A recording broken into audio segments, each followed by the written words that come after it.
to the flag of the United States of America and to the republic for which it stands, one nation under God, indivisible, with liberty and justice for all. Thank you. Beautiful, beautiful morning. Spring morning. We'll start this morning. We have a recognition. It's the EGSR Patriot Award, and Jerry Bigelow is here, and I think Tim Fort, and there's another gentleman standing behind you, and he'll have to introduce himself. Mask off when I'm talking? You're speaking, you can take it off. Thank you. Actually, you know me as your Veteran Service Officer, but this morning I'm actually representing Secretary of Defense, Lloyd J. Austin III. He couldn't be here today, so. Madam Chair, I apologize for the interruption. Could you turn up the volume from the boardroom? We are having trouble hearing online. Thank you. Yeah, you have to pull that. It seems to, you have to really speak into it. Thank you, Jerry. Okay, hear me now. Yes? We're good? Chris is muted. Yep, thanks. All right, okay. I'll just start over. I'm here today as representing Department of Defense, and Secretary of Defense is Lloyd J. Austin III. He just got appointed on January 22nd, so he couldn't be here today. So I'm representing him. And the award we're going to be giving today is the Employer Support for the Guard and Reserve. That's what it stands for, EGSR stands for. Department of Defense program that develops and promotes supportive work environment for the service members in the reserve components through outreach, recognition, education, opportunities, and increases the awareness of the applicable laws. It also provides assistance in resolving conflicts between service members and their employers. Okay, this is actually the first time I've done one where someone was still in, and it's also the first time I've done one for a warrant officer who happens to be a county employee. So that's kind of a first. Just a little bit of history. I was deployed twice myself, once in 1990, once in 1999. I was supported well by Sheriff Vern Spitzer on my first deployment. And of course, those who I worked with. Just a little bit of a story. The staff hung a big sheet in the side entrance of the building, and everybody took turns writing on it. And when I got back, I had a few war souvenirs I picked up while I was there. I turned that into the historical museum along with that sheet. Well, of all the things they decided to display, that bed sheet, everybody's little notes on it is displayed. So how many people can say their bed sheet is displayed in the museum? I can say that. My second deployment was in 1999, and I was well supported by Sheriff Dave Brand. He was there when our unit left, and he was there when we came back. That was very nice today. Today we're recognizing Tim Ford. He would be the second county employee that I had the honor of being involved with this ceremony. And the award is going to be presented to him by Warrant Officer Meyer over here. And I got to say, just knowing I got a warrant officer plowing the roads for me as an enlisted guy, that's pretty awesome. So, my first award was Jail Administrator Steve Buswell. He was nominated by Jose Gonzalez, if I'm saying his name right, who is now the Chief of Police of St. Charles. I'm just going to give you a little bit of a backstory how we got Steve to the meeting. At about 1:45, Dave Brand walks in his office, and I already knew this was going on, so I'm sitting there with Steve, and Dave walks in and says, Steve, why don't you get some stats together? We're going to go over to the county board meeting and do a presentation. So he's got 10 minutes. And so that's how we got Steve over. So that was really interesting. But he was sweating a little bit. With that. So now, Warrant Officer Meyer, county employee, please step forward. Tell us a little bit about your deployment. Thank you, Jerry. So a little bit about my deployment. So I'm still currently serving on the deployment. I'm part of the Wisconsin National Guard. So I was at my 2-week annual training during the summer last year. And on my second to last day, I get a call from my unit stating that I needed to report to Madison to train up and get ready to take over a team for the state of Wisconsin's COVID response. So with about a 24-hour notice, I was on the phone informing Tim Fort that I was going to be gone and had no idea when I was going to be back. And here I am still technically on the deployment. So I reported to Madison right away, and I was told that I was going to be running a warehouse operations, as my military background is logistics and warehouse operations. And then got the immediate heads up and sent to my hotel to unpack. And 4 hours later, they're like, "Hey, change of plan. You're going to be on a COVID specimen team. You're going to be running the team." So as a new warrant officer, granted I've been military, I'll be going 18 years this fall. I'll have been, but I was then being tasked to take over a team of 32 people, and we first started in the Madison area, running the Alliance Center, where we would see over 2,000 tests performed every single day, with a record day of 3,500 tests. It was just a drive-through scene of just car after car. It was a well-oiled machine. Unfortunately, it didn't start out as a well-oiled machine. As most people know, when they take over a new situation, you got to develop it, make plans.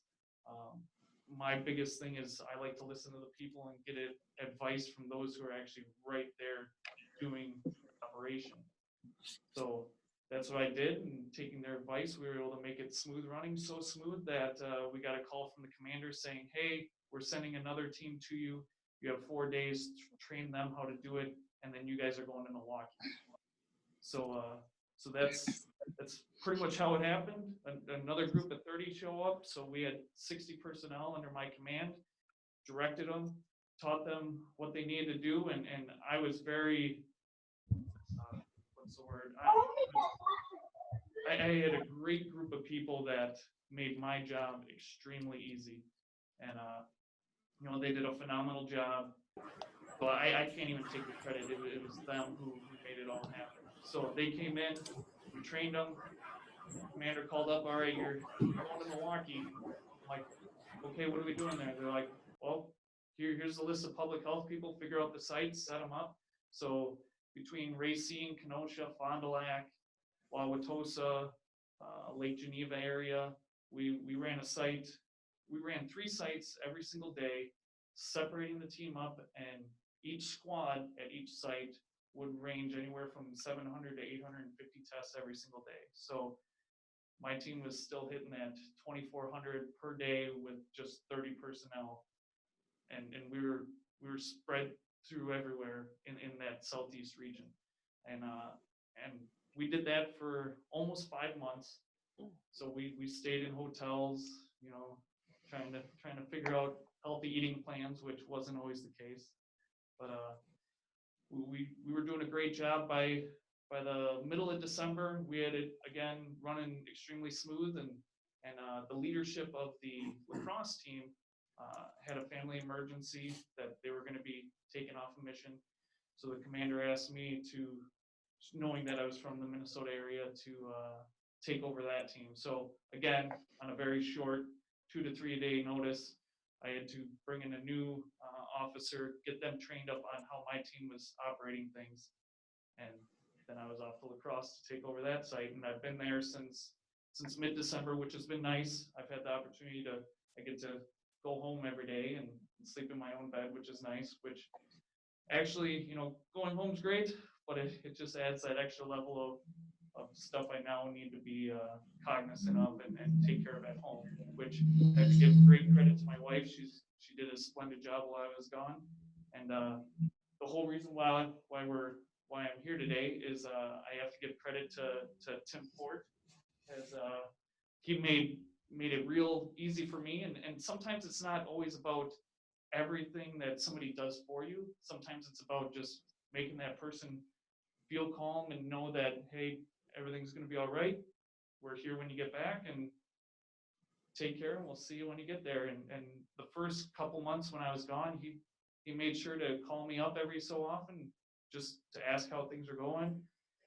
How's is there an end in sight? You know, of course he was curious, which is, I don't blame the guy, you know, I'd be asking too, and I still ask, and fortunately we don't have an end in sight yet. But just those little words of encouragement, he'd always end it with well, take care, and we'll see you when you get back.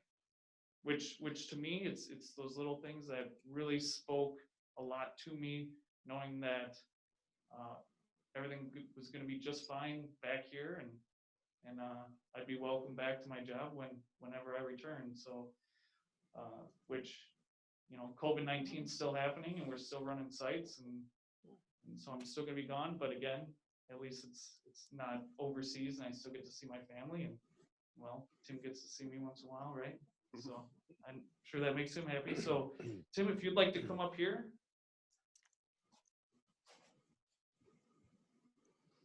By the way, I know Tim really enjoys meetings and such. I love it. Not my plan, by the way. Gotta have those masks off. Hiding behind the mask. Gotta take those masks off. Yeah, take the mask off. There we go. Well, Dave's gonna get a picture here. There you go.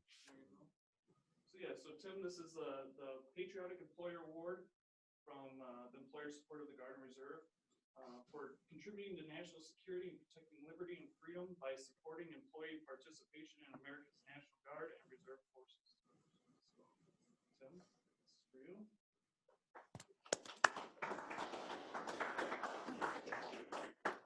Andrew. Yeah.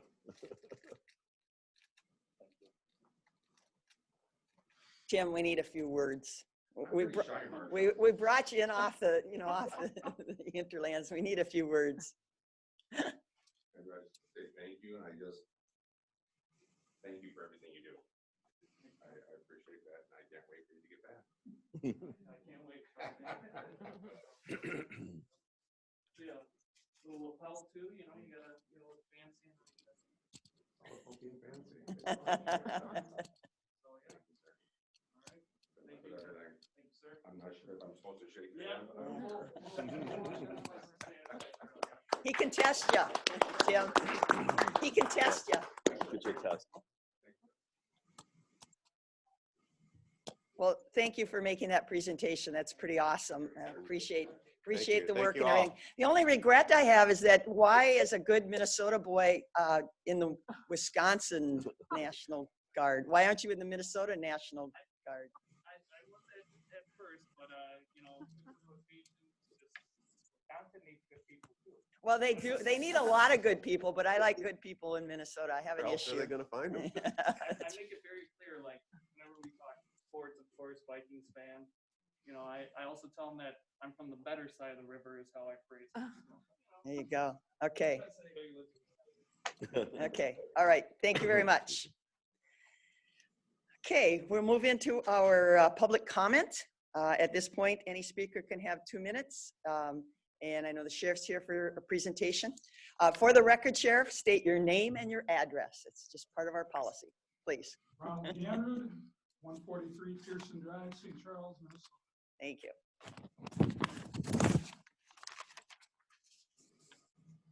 This morning I invited 3 of my staff to come here to be recognized. Chief Deputy Mueller and I.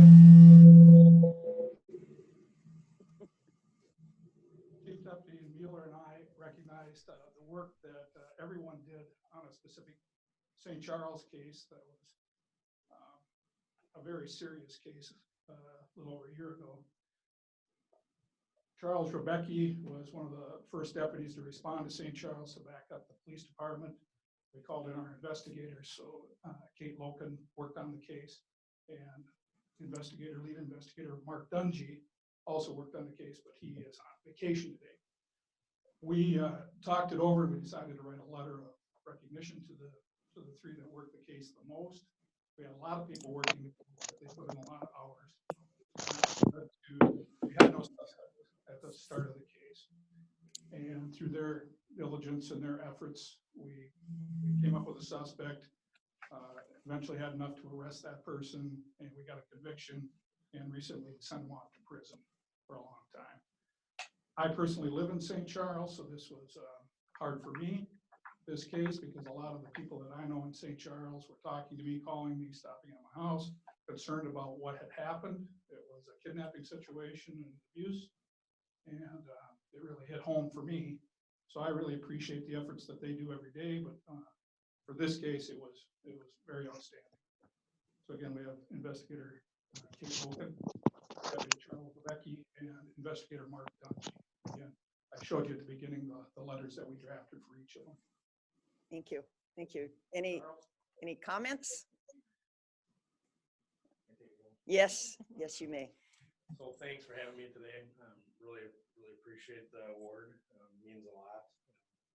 With everything going on today, it's nice to have some good press instead of all the bad that's out there today. So I really appreciate Ron and Jeff taking the time to do this award for us. It was a tough case. A lot went on. A lot of people working it, like Ron said. But I just happened to be working that day when the call came out and started from there. And investigations did a wonderful job on this case.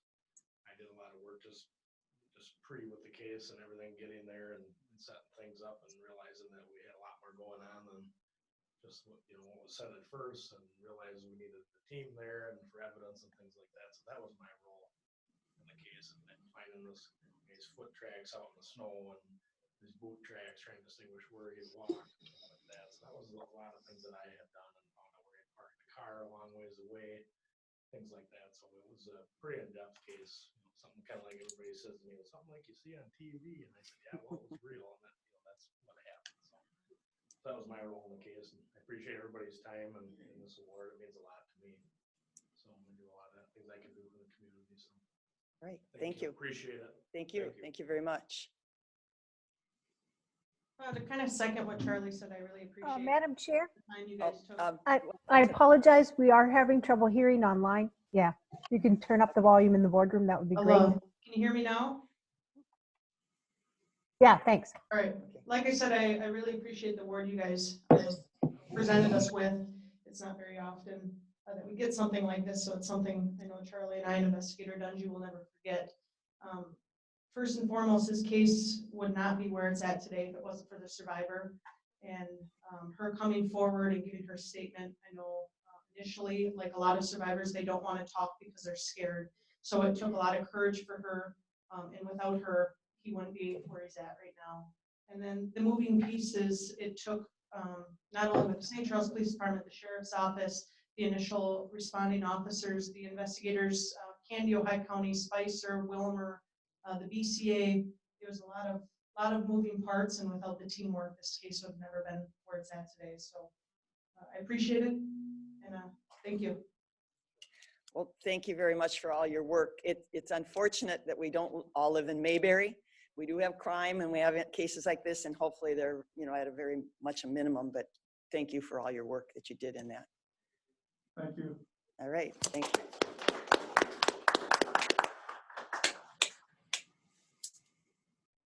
Okay, we'll move into more public comment. Is there anyone in the audience? Just step to the podium and again, state your name and address, please. Good morning, commissioners. Morning. My name is Amy Cordry, and I live at 26006 County Road 9 in Winona. And I am here today again for the second time to ask you to vote yes on the DNR request to use county property at Stony Point for deer culling for CWD monitoring purposes. I feel this is what's best for Winona County. I see that your position is titled Winona County Commissioners, so that means all of Winona County is something you want to do the best for, not a specific ward, although you would be ward commissioner ward, so that would be interesting. Here's the facts. For the 2021 deer hunting season, 22 positive CWDs were found. That's not a big deal. It is, but it's not. 19 of those were in this area. That's a big deal. Additionally, there is a Winona County deer farm that is now under quarantine for shipping positive animals to the Houston County Deer Farm, which then had, I think, 6 or 9 positives, had to get decommissioned. We paid for those animals, by the way, okay? Up to $3,000 or more per animal to decommission those farms. So that's not small potatoes. That farm is under quarantine in Winona County right now for 5 years. Doesn't have double fencing, just quarantine. It can't move any animals. So those are 2 facts that I think you need to be thoroughly aware of. I don't know if you realize that Winona is the center of the southeastern CWD problem, but it is. Minnesota is lucky to have nationally recognized scientists in this area. So all you need to do is access Minnesota CWD and you will find lots of information. Now, I don't know if you heard this when you were a kid, but my parents would say, when I do something silly, want to do something silly, would you jump off the cliff if all your friends did? I think, yeah, I see some nods, okay. Well, don't jump off the cliff on this one. Stand your ground, stand on the facts, stand on the science, and please vote yes to give the DNR permission to do it. Thank you. Thank you. Is there anyone else wishing to address the county board? Madam Chair, would you take somebody online to address the board? We will. We have another person. You'll be next. I have somebody at the podium. Crystal Katz, 515 Olmsted Street, Winona, Minnesota.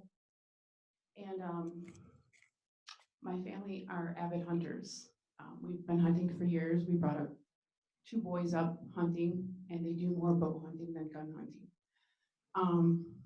Currently, we've been looking for land to hunt on, and that's, you know, when we look for land to hunt on, we want to purchase our own. And so I guess for me, hunting public land has been big for our family because we don't have our own land. So we have to ask landowners. So in respects to landowners and their land, I highly respect those who allow us to hunt. You know, we go by the law, the rules, ask, you know, hey, our deer came over here, can we get it? It's a lot of hard work. That's our meat for the year. We get it tested, and I'm not a speaker, so I'm just like nervous. That's okay. I just disagree. I feel like if we are going to allow, I get it, CWD, get it tested, understand. If we're going to allow them to go ahead and cull these deer, it should be based on those who hunt the area. Have they been tested? What are you doing with the meat later? Is it being donated? Are you just throwing it away?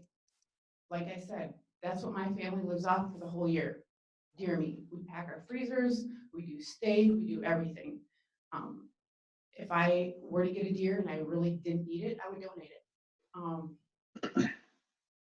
My father is from South Dakota reservation, so I have 9 brothers and sisters that hunt, and to me it's a big deal.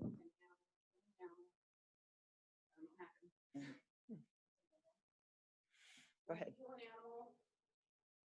I was always raised that you just don't kill it, and I get it. If it has a disease, if you know beforehand if there's a way, I would go that route. The other thing is, Madam Chair, I am sorry, we can't hear this speaker. I'm sorry. We've got a technical. Can you see if the on-off button on there, Yeah. just so you can it says mute. bring that back on and see. Hey, you didn't touch anything, no. Heidi, you'll be in here in a minute. How about, Ken, that little mic next to you, does that have any kind of, you know, There's no cord. there's no length of Yeah, cord? it's only that long. You can, Here, how about, well, we can't do that though either. it has batteries in it. I wonder if they just went down. Well, it's got a red light on, so the battery seems to be on. Yeah. Yeah, is there not an off switch? I think Heidi will come to the rescue here in a second. The battery is like, I think it is dead. Oh, Okay. the way it Can- just dropped out. Ken, if you move, can they use the mic that's next to you? It's only, Stand- the cord's only like this. But I long. mean, if you moved the 6 feet away and maybe Commissioner Yeah, Jacob sure, moves I away, mean, I can- they could just use your Your little mic there. Oh, here comes Heidi. Let's see. You just want me to like talk like this? Is that better? If you're comfortable with that. That's you can fine. Stand, I think you can stand up. Yeah, we can hear you now, and please start over because we missed your name and the address. Crystal Katz, Winona, Minnesota, 55987, or whatever. Okay, Yeah. sorry. I guess, you know, I'm 100% behind getting the deer tested. But I guess if we're using our tax dollars to just go in and essentially kill these deer to see if they're positive or not, I'm 100% against that. Because if they're not, what are we doing with the meat? What are we doing with the deer? I get it, it's a smaller, it's not a ton of land, but you also have to think of the landowners around that area. One day they're gonna wanna sell their land. Like I said, it's a big deal. Hello? Yes, there we go. It's a big deal for them when they're selling the land, for people who are looking for hunting or whatnot. There's a lot of things that go into play besides just, okay, they're deer, they might have this, let's go kill it. Where's the meat going? Think about the other landowners around that have that land, and essentially someday they want to sell it to somebody that, you know, that's a big deal.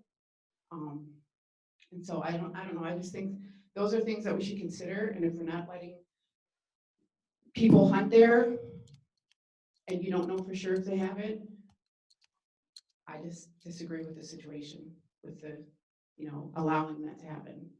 Now, if it were somewhere in public and they're like, hey, there's a bunch of deer here in this, you know, area, and it's been positive, I get it. But if we're not even allowed to hunt it, hunt it or anything, why are we killing them then? Right, thank you. Is there anyone else wishing to address the, oh, I had this gentleman online. Is it Mr. Walker? Yes, thank you. Okay. I'd like to, yeah, thank you very much. Chris Walker, 23149 East Burns Valley Road. I would like to follow suit on the last speaker and ask that we do not allow the DNR to cull the deer on the public property for, I guess, several different reasons.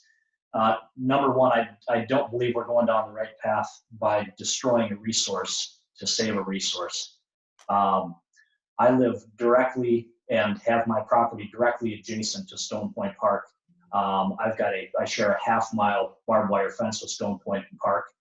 And really for me and the others in the valley and in that area, we talk about this all the time. This is a very big topic. And the DNR is taking away opportunity from the local hunters when they cull the deer out there. You know, on my property, we've been real big on letting kids come on our property. In the last 3 years, I've had 6 kids shoot their first deer on my property, the first ever deer. That's exciting for us and it's fun. And I can tell you that this year, after the culling that happened last year, deer numbers were significantly down, which meant that we didn't hunt as much this year. We didn't take as many deer because we're trying to balance out, and I know several other landowners in the area as well, they're trying to balance out what the DNR is doing by culling these deer. So really, I don't think it's having the effect that they hoped. They're up there shooting the deer, and adjacent landowners are not hunting and taking as many deer because we're trying to protect the resource at the same time. So, you know, there's almost this tug of war going on, and I can speak for several others in the valley as well, and they're doing the same thing. They're limiting the number of deer they're taking because they do not want to destroy this resource for years to come. Secondly, the DNR has placed a feeding ban in place, and no one is allowed to feed deer anymore. And the way they're culling these deer and killing these deer is by dumping piles of corn and having the deer congregate around them. And that hypocrisy is alarming to me. Knowing that they're saying that the disease is perpetuated by deer congregating in small areas, and then they're doing this to kill the deer. Those bait piles are manned, you know, 2-3 hours a day, and I guarantee you, I've seen it because I can see the piles from my property. Those 20 hours a day where they're shooting those deer are congregating on those piles. So in essence, they're perpetuating the disease at the same time they're saying they're protecting it. Again, that makes no sense to me. So the feeding ban goes completely against what they're doing to kill these deer. I guess my third and final point is that I wish the DNR was as passionate about fighting CWD 3 or 4 years ago when we had deer farms with fences in disrepair that has led to the spreading of this disease. Really, that's what honestly tears at my heart. I bought my property in Winona 5 years ago. I plan on moving to the area permanently with my family because of the deer hunting resource that's down there. We absolutely love it. We love the area. And I wish they had protected us before they let this happen. And now again, I'm going to go back to saying that destroying a resource to protect the resource makes no sense to me. I wish they were passionate about that resource 4 years ago. All right, thank you, Mr. Walker. Thank you very much.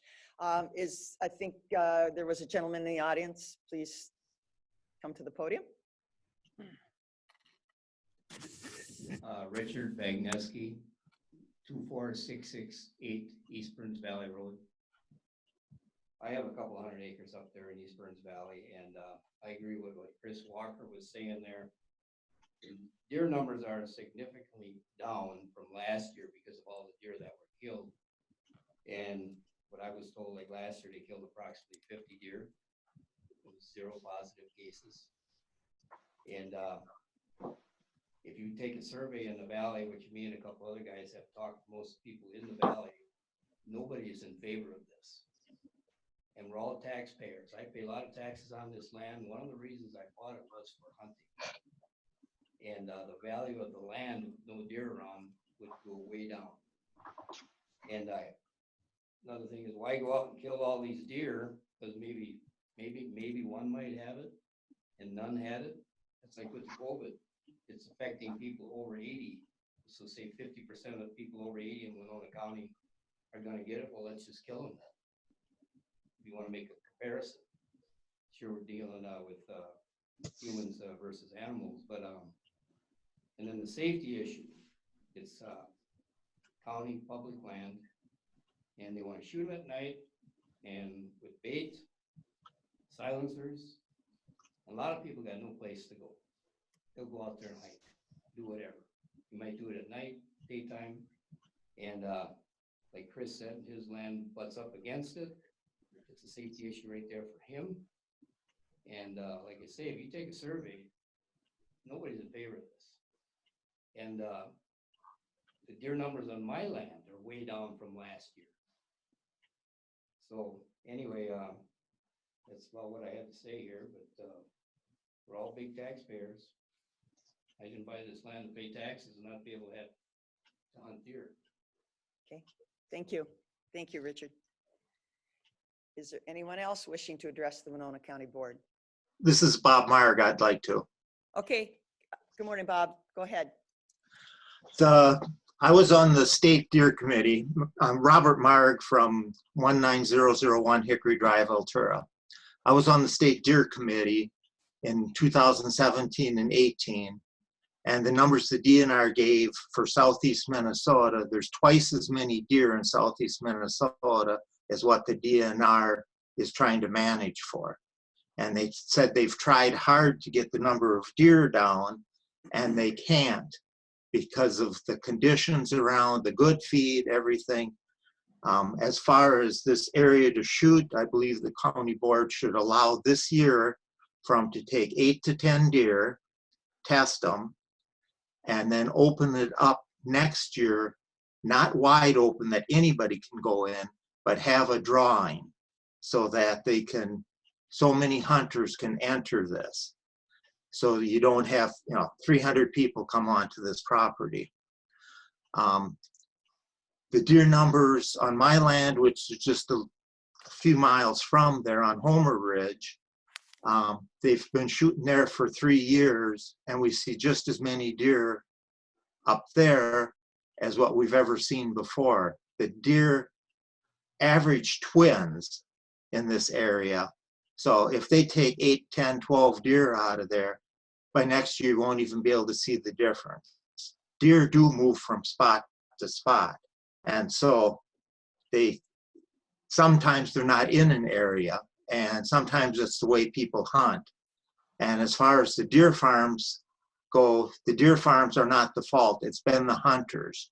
I seen an expert down in Rushford that I talked to in 2019, and he stated that 2 of the biggest outbreaks came from hunters bringing deer in and taxidermists that did not treat the cooked out material right.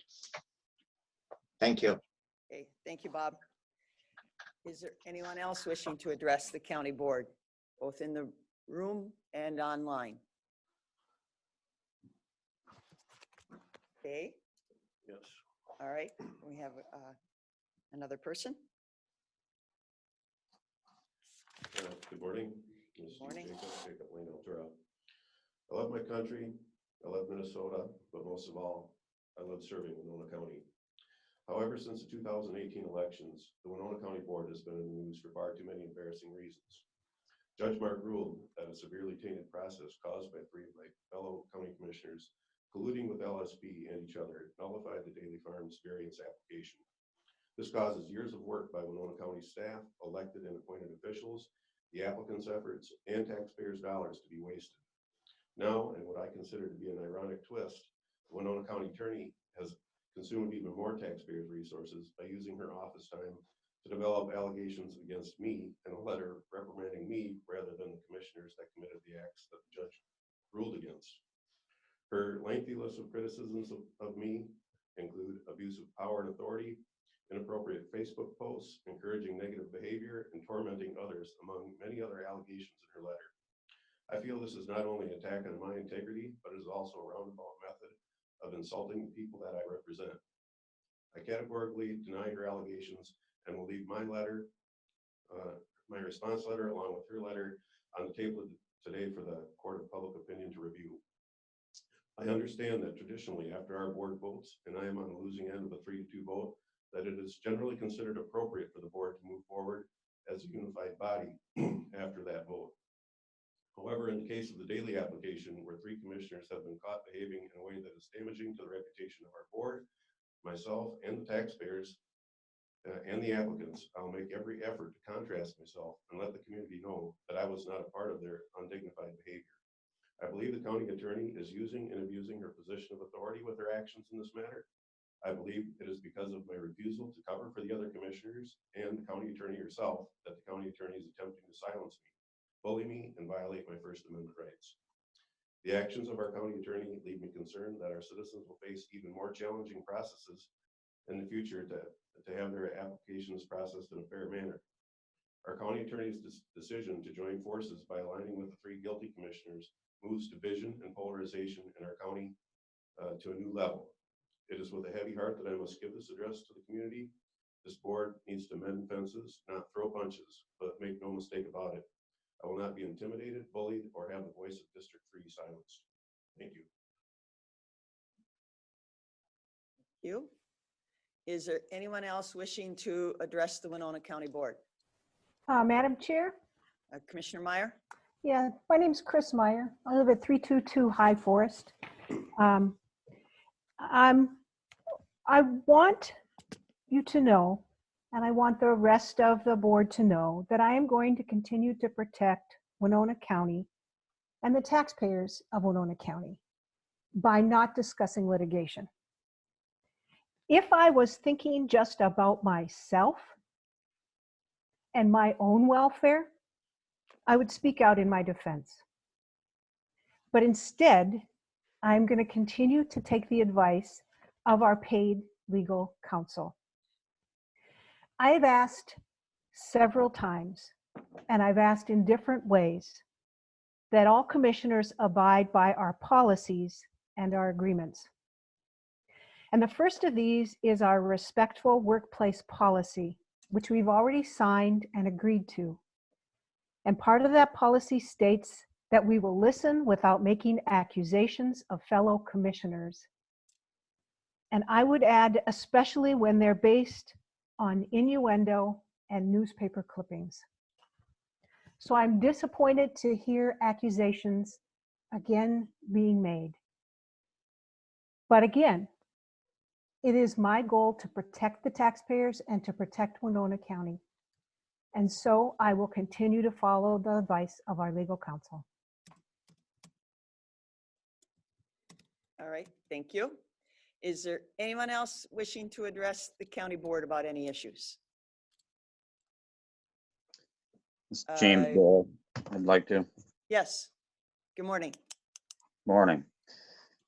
My name is James Dorr from Rushford, Minnesota. I spoke to the board at the last meeting in regards to the we call it the culling of deer on county lands. I'd again like to express my opposition to it.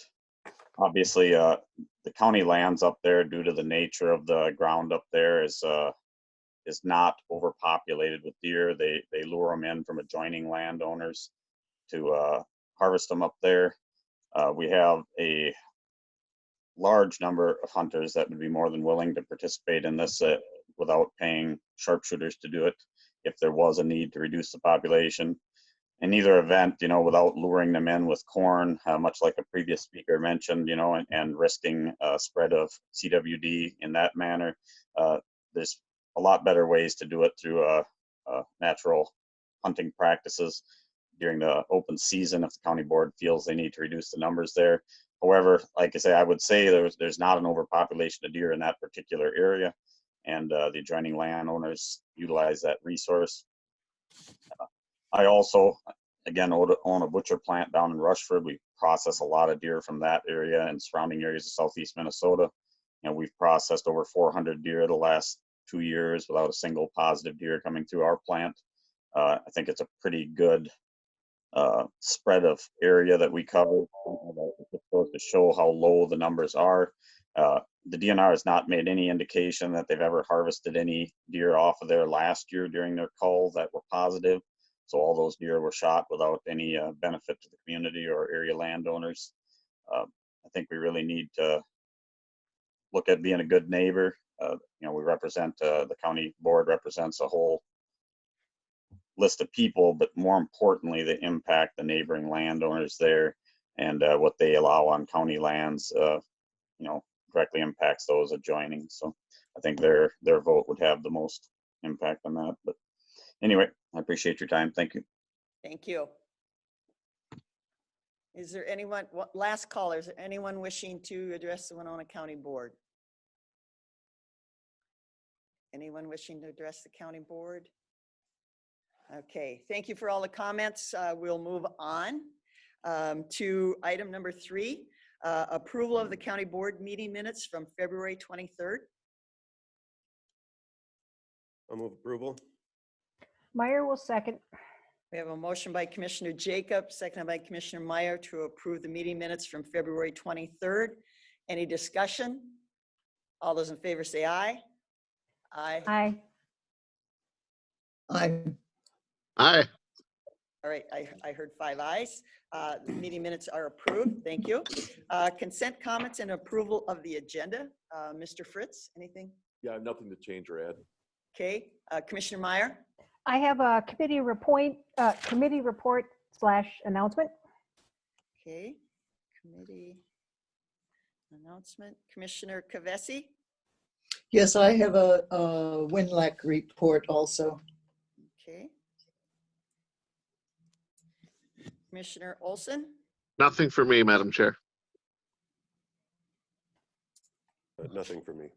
Okay, and Commissioner Ward, I have 2 future board agenda items. All right, with that, a motion to approve the agenda as presented would be in So moved. Second. Okay, we have a motion by Commissioner Jacob, seconded by Commissioner Olson to approve the agenda as presented. Any discussion? We'll do a quick roll call. Commissioner Meyer? Meyer votes aye. Commissioner Kavesi? Kavesi votes aye. Commissioner Olson? Olson, aye. Commissioner Jacob? Jacob, aye. And Ward votes aye. So with that approval, Mr. Fritz, I apologize, Attorney Sonneman? Okay, I apologize. All right. So Mr. Fritz, would you read the consent business into the record, please? Yeah, I'd be happy to do that. Consent business, committee recommendations. 5.1, approve conditional use permit for Matthew and Tessa Nelson for dwelling of less than 40 acres. 5.2, approve conditional use permit for Andrew and Darian Frickson for existing one-site retail store. Department recommendations. 5.3, approve County Administrator 2021 compensation. 5.4, accept COVID business relief final report. 5.5, authorize disposal of excess furniture and equipment. 5.6, approve agreement with Spyglass. 5.7, approve transfer of funds from general fund to road and bridge fund. And 5.8, confirm payment of disbursements. That concludes the consent agenda. I'll move to approve the consent business as read. Meyer will second. We have a motion by Commissioner Jacob, seconded by Commissioner Meyer to approve the consent business as read. Any discussion? With that, we'll do a roll call vote. Commissioner Meyer, Meyer votes aye. Commissioner Kavesi, Kavesi votes aye. Commissioner Olson, Olson, aye. Commissioner Jacob, Jacob, aye. and Commissioner Ward votes aye. So that is approved. Thank you. Moving on to general business, department recommendations. 6.1, receive Southeast Minnesota Arts Council update. I'm not sure who's online to give us. Yeah, they should be ready. Madam Commissioner, my name is Lee Gundersheimer, and I'm on the CMAC board, and I work for the city as Arts and Culture Coordinator. We would like to be able to present to you if this is the appropriate time. Yes, please. Thank you for joining us today. Thank you so much for having us. I will introduce my fellow board members, Jel and Laura. And Laura has a presentation she would like to share screen with to be able to present, if that's possible. Heidi is prepared for that. Allowing that. Might take a second to get together here. Thank you. While the technology is moving, I'll just introduce myself. My name is Laura Helly, coming to you from Austin, Minnesota. And as Lee mentioned, I'm part of the CMAC board. And I believe I'm sharing my screen with you.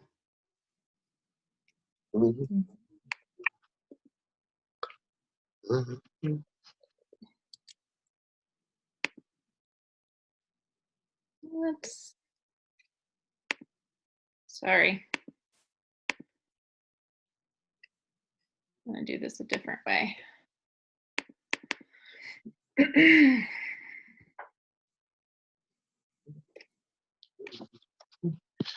Just a preview, I'm going to tell you guys, we do not have a single mention of deer anywhere in our presentation.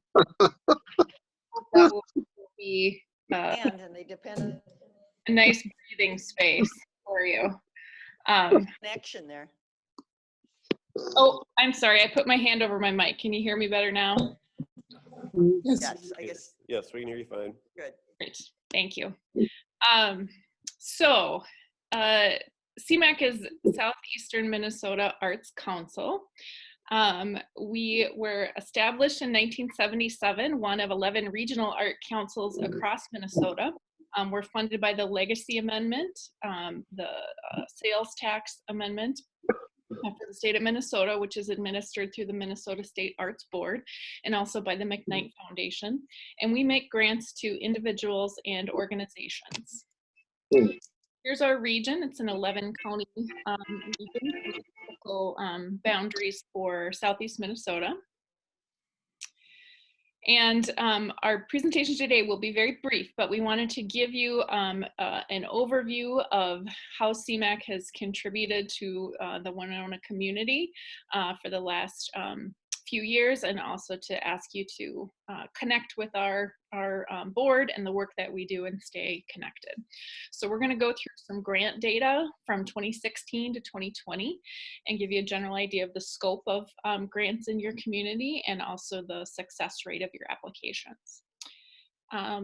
In Winona County, the left-hand column is the number of applications every year. The middle is how many are reviewed, and the right hand is how many grants are awarded. So right around 25 grants a year go to Winona County from CMAC. And here are the funding totals over the last 5 years. The average is about $150,000 per year, and so a 5-year total is $751,227. That's grants awarded to Winona County residents or organizations. And then the success rate for Winona County is very high. You're averaging about 76% of all your applications are funded. That means you've got some individuals in your county who are quality grant writers, and they're putting in some really great applications and projects for us to review. So I like to start with the facts and figures. Like you, I have been an elected official, and so the thing that piques my attention is hearing like that $750,000 figure. I like to know what ballpark I'm in, but we know that it's not all about facts and figures. There's also some impacts that are measured in different ways. And so CMAQ's work starts with grants, but it doesn't just end with grants. And so I'm going to tell you a story about some of the Winona County artists who've been awarded and how that had an impact. In 2018, photographer Roger Boulay was awarded a $5,000 Advancing Artist Grant for his project, a photography exhibit called Debased, Defunct and Repurposed U.S. Military Sites. Roger has exhibited his art in Chicago and won a Director's Choice Award in the Midwest Center for Photography's exhibition in 2019. Another artist who was awarded in 2018 is painter Alessandra Sulpi. She was awarded $5,000 for a driftless painting exhibit that she created. Her work has been exhibited in Wisconsin, North Carolina, Winona, and Rochester. Now, it just so happens that both Roger and Alessandra are part of the Winona State University Art and Design faculty. And so they mentor students and share information about applying for CMAQ grants. And the very next year after those two were awarded grants, two more Winona community artists were awarded. In 2019, painter Ayub Haji Omar won a grant for his paintings Practicing Unity, which exhibited in Rochester. And in same year, 2019, painter Kieran McDonnell won a grant for his exhibit Scrupulosity, that has exhibited both in Winona and Rochester. So, you know, it starts with a grant, but it doesn't end there. When an artist receives a grant, it's funding, recognition, it's something that they'll put on their resume for years to come. It's the opportunity for gallery exhibits and potential income from selling their artwork. And you as the community receive the economic boost of those dollars coming in. You receive recognition as a leader in arts and culture, and it helps you attract and retain workforce. Both artists who know that Winona County is a great place to be an artist, but also professionals who are looking for that quality of life that you can offer with high levels of arts and culture. I'm not going to read this because if you haven't already gotten a copy of this PowerPoint, it will be shared with you. But here are artists in Winona County that were awarded artist awards over the last 5 years. Some of them have a number behind their names, meaning they've received more than one grant. Excuse me. And then here are organizations. Same thing. Winona area public schools have received 6 grants from CMAQ in the last 5 years. That's very good for you and your entire community. So lots of organizations there and lots of grants awarded. So our ask of you today is that we want to stay connected. We want to build relationship as a regional board with you, the community leaders, and really leverage the arts to improve communities. We especially want to connect to artists. We understand that here in Minnesota and really across the Midwest, some people don't like to claim that artist title. So if they're more comfortable calling themselves makers or designers or hobbyists or creatives, We get that, but those are all the people that we want to connect with. They don't necessarily have to be making a living in the arts, and we are especially focused on connecting with traditionally unserved or underserved populations, including Black, Indigenous, Asian, Latinx, low-income English language learners, and the disabled. So that's our presentation, and our ask is to stay connected. I'm going to turn this over to my colleague, Chell. He's really good at picking up the threads that I have let fall by the wayside. Hello, County Commissioners. I work in Lake City in economic development. One of the reasons it's easy to pick up the threads from Laura is because she doesn't leave a whole lot lying around. But I do think it's helpful to just acknowledge the nature of the funding for Winona. Obviously, the city of Winona has lots of arts and culture and has been really intentional about developing that. I think a lot of praise should go to the community leaders that have been involved in that. But I think it's also really important to recognize the fact that funding has ended up in other parts of Winona County as well. So, schools in Ridgeway and St. Charles and Lewiston as well. And individual artists and organizations that are interested in pursuing arts programming in Altura, Minnesota City, and Dakota.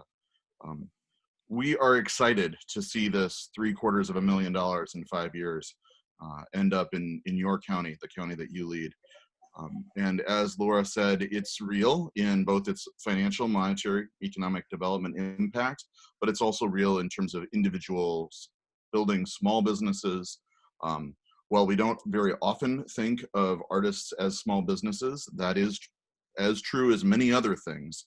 It might be a side hustle, it might be a full-time job, but it is an economic impact on par with some moments in agriculture and industry.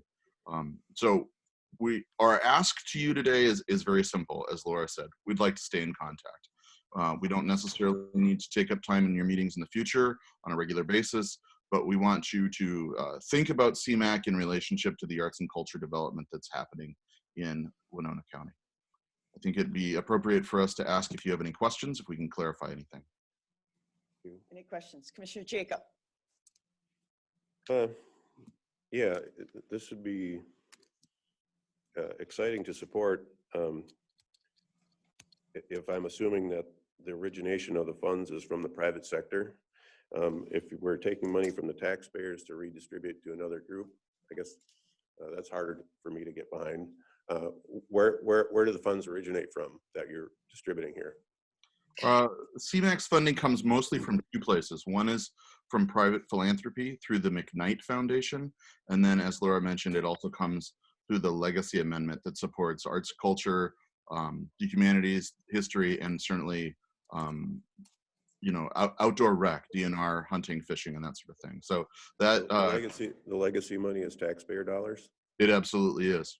What percentage would you say is taxpayer dollars versus what percentage is private sector donations? Of our total budget? Is that of the monies that you're distributing here in Winona County? I would say that the majority are legacy dollars. Absolutely. That is how this is set up. I think the equation, just to clarify, I think the equation somewhere lies between 65 and 75 to the remainder being the McKnight grant. So it's about 3/4 of it is state funded. Madam But Chair? remember that state funding spreads out over many different types of funding, including a great percentage of it toward outdoor recreation. So. That answers my question. Thank you. Madam Chair? Fire. Yeah, maybe one of our presenters would like to explain what the legacy amendment is, because I believe that it was passed by referendum by the voters of the state of Minnesota. So it is a voluntary tax. But it has an end to it. Sure, I'll grab that. Yes, as you stated, about 25 years ago, all the voters of the state of Minnesota voted and decided to enact a statewide sales tax. So it's a small portion of the sales tax of every taxable item in Minnesota that goes to the legacy funds. And then those legacy funds are distributed through various organizations, including the DNR, Clean Water, Clean Air, History, Culture, and so forth. Yep. To just put a finer point on that, the legacy amendment is 3/8 of 1% of sales tax of some sales in Minnesota, and 19.75% of that total goes to arts and culture in the Heritage Fund, which is the pipeline that our money is from, and we, of course, are one of many regional arts councils that use that fund. So in terms of taxation, it's a rather minor. I also Minor, would but add. is there an Madam end? Chair? Anytime there's a sales tax by statute, I believe it does have a beginning and an end date. Does anybody, and not that you should know, we can follow up with somebody, but that makes sense. The answer to that question is 2034. Pardon me? The sales tax for the legacy amendment ends in 2034. 2034. Okay, thank you. Right. Madam Chair. I also would love to throw in just to invite anyone to visit the Minnesota Citizens for the Arts website to watch and take a look at the return on this investment. It may seem like the money is just being spent, but it actually is generating millions of dollars of income, including restaurants and small businesses and lodging, that, but also to the actual creative sector that make up a very, very large population in the communities. So just realize that it's not, while it's wonderful to have it go to programs like a marching band for the school, it's also actually generating dollars that help you to run your board and the other organizations. So the return on the investment is pretty staggering when you take a look at it. Yes, Madam Chair. Yes, Commissioner Kavesi. Yeah, I always appreciate the economic impact of spending these tax dollars. So I appreciate the presentation, but I also see an impact on our students, which doesn't necessarily have a monetary impact, but has positives that we probably can't even measure, and that's pre-K to 12 and higher ed also. So I appreciate, I'm in favor of arts and culture sharing in this voluntary tax, along with all the other topics and categories that share. So it was a public referendum, and this is how we're spending it. So thank you for your accounting and for your work. Okay, any other questions? I do have a question. Can local government entities apply for these funds, and is there a limit on the dollar amount? That is a great question, and the answer is yes. Local units of government can apply. There are several different grant categories. I think our top grant that we've ever given out is $10,000, and that's even been back down in the last year or so because of COVID impacts. A lot of our grant ceilings got lowered in the last year as our budget fluctuated with COVID uncertainty. So in fact, the city of Winona is, I believe, a 2-time grant recipient from CMAQ. So absolutely, we would love to see Winona County bring forward programming that we could support. And yeah, that would be great. You got a big building project going on, and I got a lot of new wall space. So maybe we can put some artwork on some of that wall space, inside and out. All right, thank you. Mm-hmm. Any other questions? Thank you very much for the presentation. Thank you for having us. All right. Thank you. Goodbye. Thank you. All right, 6.2, provide update on unmanned aircraft system policy. Sheriff Gannery, we had asked you to come back. Thank you for coming back. Again, I apologize because I was sick when we had the public hearing. I had got my second COVID shot and was pretty under the weather there for just a little while. Only a few hours, but of course it was. Sheriff Ganrud? Yes. Can you speak up, sir? Sure. Thank you. Yes, I'm just saying I apologize for not making public hearing before the board meeting the last time. Chief Deputy Mueller took over for me, and the drone program has really been his project from the start.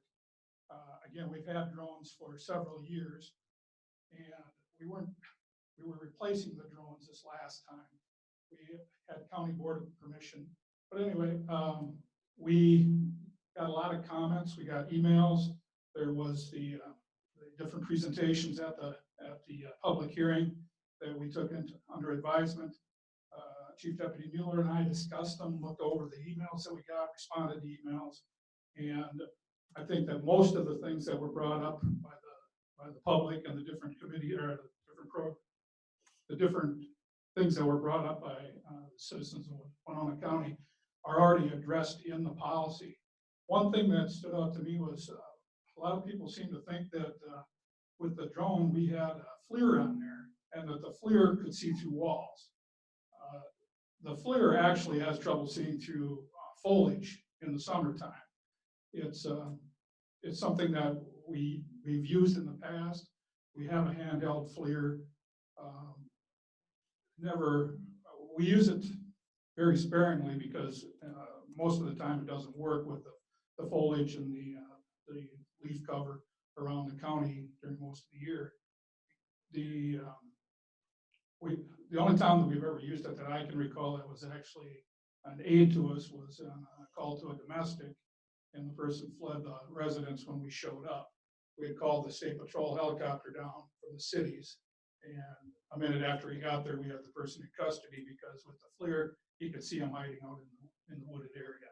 It's a FLIR means thermal imaging. Is that what that is? Thermal imaging, and it's not like on TV where you can see a figure, a subject even through walls. We can't do that. It's a heat sensor. Basically, again, we're using it to find people that are lost out in the woods, or that we're looking for, in that case, somebody to arrest for a domestic assault. But you have a hard time distinguishing between animals and a person. It just gives you a heat signature. So I'll let Chief Deputy Mueller talk a little bit also. But again, we have reviewed the comments, the concerns, the suggestions and everything, and I believe that the policy is very good the way it stands. I don't have a whole lot more to add other than what the sheriff had said. The request was from the county board to bring the policy back to the board to give an update on it after the public hearing was had. So that's what we're here for today. So unfortunately, I don't have a side-by-side or anything. So the one that's in our board packet today, were there any changes made to the policy with all the comments and concerns expressed? Sure. So taking into consideration all the comments and concerns, looking at them, reviewing them, and seeing how they apply to the current policy, we felt they were addressed in the current policy. So there's no substantial changes that you would note in the policy. And again, we're not being asked for permission or a motion or anything because this is something that's in your purview. Correct. We're not asking you to approve the policy or anything else. We're here today at your request, really, to give you an update on the policy. That's the only reason that we're here today. And again, I guess I don't know that any of the people who questioned it the first time, we didn't have any comments today, but I'm sure now that it's been brought forward, we'll always take those comments into consideration from the general public. Does any members of the board? Madam Chair, yes. That's what I just want to reiterate. Whether it's the drone policy or the jail or just anything to do with the sheriff's office, the detention staff or dispatch or whatever, I appreciate people coming forward, calling me up, emailing me, and getting their perspective on things. I've always taken into consideration other people's ideas, and I think that's why Chief Deputy Mueller and I are a good mix, because oftentimes we don't exactly agree on things, and we sit down and talk it over. I talk things over with Jail Administrator Buswell, and I just want everyone to know, whether it's a county commissioner or the public. My door is open, my phone is there, my email's there, and I listen to people, I guess is what I'm saying. Good. So in this case, you asked us to look at it again and see if any of those concerns need to be addressed. We took that seriously, and we have thoroughly discussed the situation. Okay, and this policy, I think I'd asked last time, is consistent with policies across the state of Minnesota with other sheriffs and police departments and everything? Because you have an association, you kind of run things through. Yeah, we're part of the Minnesota Sheriff's Association. We're also part of Lexipol. It's a policy that Lexipol is used throughout the United States. Specifically, Minnesota Sheriff's Association endorses it. Years ago, we became a member of it, so all our policies are through Lexipol. It makes it easy to wordsmith it and change things. If statutes change, just like they did recently, there was a change in the statute on March 1st, and we made sure that our policy, but we also get emails and correspondence from Lexipol and the Sheriff's Association that, hey, there is a change statutorily or there's a recommendation. So we're through Lexipol and ourselves. We make sure our policies are up to date legally and okay, good. Good. Do any members of the board have any questions for the sheriff or chief deputy? Seeing none, I appreciate it. So do we have a, you know, I watch general TV, so do we have a MacGyver on staff? I mean, you watch MacGyver and he can make anything do with anything. And so, but but I am concerned sometimes, you know, we talked something earlier too, you know, how the TV shows imply that all this technology is at our fingertips and you can, you know, do it within seconds and everything. But the true life isn't like TV. And I think a lot of people, some of that misinformation about the drones was related from the TV because they seem to be able to tell which person it is when they have an infrared thermal imaging. Oh, that's so-and-so. Well, you've just told us you can't even tell an animal from a person. Right, it's the technology that we have, it's all dollars based. So if you have the millions of dollars that some would have to employ that type of technology, it is available. We don't have that. Yeah. And I think the public needs to know that just what you said and stuff. Not everything on TV is real. It's TV. Very little. Gives us false Thank you for the expectations. presentation. Thank and you. the update. thank you for your time. All right, thank you very much. Okay, moving on to 6.3, discuss, approve, deny access of Department of Natural Resources to old landfill. I'm not sure who's gonna. Well, I asked to have it tabled. Yes, okay, you're right, Commissioner Jacob. Yeah, so part of my goal with having it tabled was to make sure that the community was well aware of that we were readdressing the issue. I'm glad we did. There's been a lot of input from the community since it was before us a couple of weeks ago. Some of the things I feel about it is that we did go ahead last year and give the approval to the DNR, and that really gave them an opportunity to establish a connection with the community and build bridges and get public support. And I haven't heard that from the community. I've heard just the opposite, that the community in that area that we allowed to hunt have been more frustrated than ever with the DNR. DNR hasn't built any bridges there. One person, Bob Marg, suggested that maybe we would allow the DNR to hunt or do the sharpshooting if we were allowing the public to do the same thing. So I'm going to come from a standpoint personally that we should treat everyone the same. We should be fair with everyone, and either we open that park to public hunting during the hunting season, or we don't open it. And the DNR, if we open it to public hunting, I could probably support letting the DNR do the sharpshooting. But if we're not going to get into the business of policing that park and everything it takes to open it to public hunting and keep everyone else out of there at the same time, and the liabilities that would create, then I don't support the DNR doing their sharpshooting process. So with that, I'll make a motion to deny the DNR the access to the old landfill. Madam Chair, if I just procedurally, Yes. procedurally, because this action was taken or placed on the table, you have to first make a motion to put it back on the table. Oh. And then make your motion, Commissioner Jacob. Yeah, I'll make a motion take this off the table, put it back on the table. Thank you. And then it has to be seconded. Okay. All right. Meyer, Commissioner Meyer? yeah, I will second that motion Okay. to put it back So on the table. All right, we have a motion made by Commissioner Jacob, second by Commissioner Meyer to take the discussion of the DNR and the old landfill off the table. Any other discussion? All those in favor say aye. Aye. Aye. I didn't. Aye. Okay, Commissioner Kennedy. Okay, I heard 5 ayes. Okay, that passes. So it is off the table. So Commissioner Jacob. So then I'll go ahead and restate that motion to deny the DNR the access to the old landfill for the purposes of sharpshooting, baiting and sharpshooting.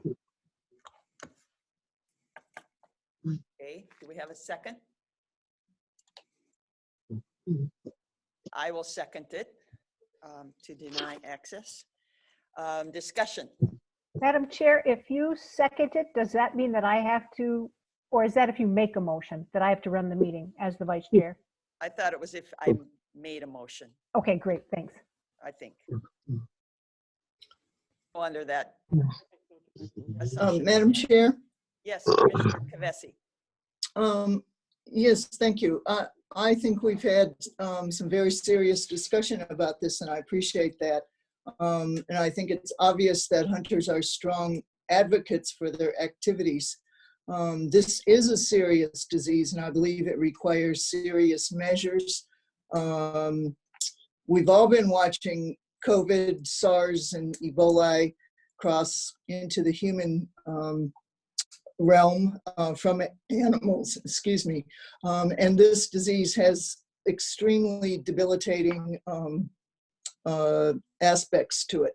So again, I think it's a serious disease and it requires serious measures. So I would be in favor, excuse me, I would be in favor of, I'm against the motion, excuse me. All right. Madam Chair? Meyer. Thanks. Ms. Katz made some comments at the beginning of the meeting, and just to respond to one of hers, the meat is donated, so it does go to individuals. I think that it goes to a food shelf, but at any rate, it does get put to use. And we have in the past had presentations from the DNR, and I have attended other presentations that really discuss the danger that is posed by CWD, how difficult the prions, which is how the disease is spread, how difficult they are to kill, and therefore how dangerous it is to allow the disease to spread, and that we are living in a hot spot in the state of Minnesota. So I agree that this is a serious issue. And I think that we should move ahead and allow culling, although I had spoken with Mr. Froberg, I don't know, some weeks ago in response to some concerns of individuals who had spoken, and the DNR would be willing to do it without baiting. So I am not going to support the motion that was made by Commissioner Jacob, although I certainly understand that individuals have strong feelings and want to be able to hunt. I think that CWD poses a much greater long-term threat to the ability of people to hunt deer in southeastern Minnesota. Discussion. All right, I'll take my turn. Had a lot of the neighborhood in that area call or send emails and express their concerns about letting the DNR in. I am not a hunter. I do not own guns, and I do not hunt the deer. I do see quite a few on my own property, and I have always told my children when they go to sell my property, capture the pictures of the biggest 10, 12 point buck, and you will get more money for this land. And we had several people express that. I think part of this whole dilemma is actually the DNR rules of hunting. That hunters, and again, I'm not a hunter, so I don't follow the rules, but what I've been told is that, they don't encourage the taking of more than, one animal. It's very restrictive. And I know many a trophy hunter, which we have a lot of trophy hunters. And again, we talked about, we just had the arts, talking about people coming and spending money in Winona County and supporting these things. The hunters spend a lot of money and provide a lot of tax dollars, not only in property tax, but sales of items they use. So I've had hunters tell me that they will let does walk past them in great numbers because they're looking for the ultimate, trophy buck. And so the DNR rules somewhat, restrict this whole concept of culling and limiting the herd. I had another gentleman call me and left a voice message saying this was CWD was first diagnosed in some form back in the early 1900s, and asked, where is the data that says if I eat a deer with CWD, I'm going to have some health issues? I don't know. I could not respond to that. I don't know if anybody can respond to that. Testing is a good thing, but I think it needs to be voluntarily done if people want to be safe, or any meat that's being donated to a public food shelf or anything definitely should be tested. But there's a lot of concern if we let the DNR in to do this with the baiting and the safety issues and the ice, the limited hours that they're actually shooting it. I don't know really what it's going to, resolve in such a short time. And if the public was allowed, this is public land. I remember when the county purchased this land, it's belonged to all the county people. And to just let the DNR, another state agency, come in and tell us, well, we want to do this, but the public who pays their salaries, their funds their organizations, is not allowed to. So I think I put the onus on the DNR to come back with a better plan and a better idea of how to open it up. If we're on a hot spot, why can't people take more than 1 or 2 deer? If they really want to reduce the herd, I think there's some objectives that aren't being met by their policy, and we'll entertain it in a year from now. But actually before a year, because it isn't hunting season right now. Nobody can hunt deer, correct? Am I right? No bow and arrow, no slingshot, no gun. There is no hunting season. So I think we have some time before the next hunting season to have the DNR come back and maybe give it a little bit more thought.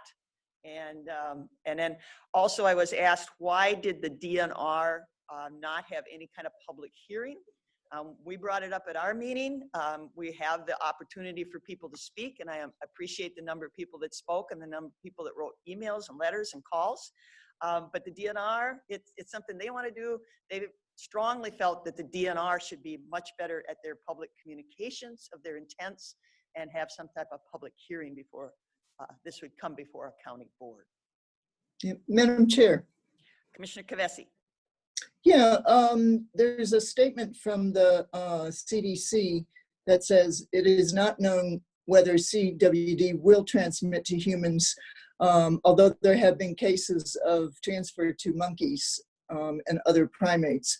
And the CDC goes on to say, however, taking proactive steps to limit the transmission of CWD among cervids and reduce the potential for human exposure is important to prevent adverse outcomes.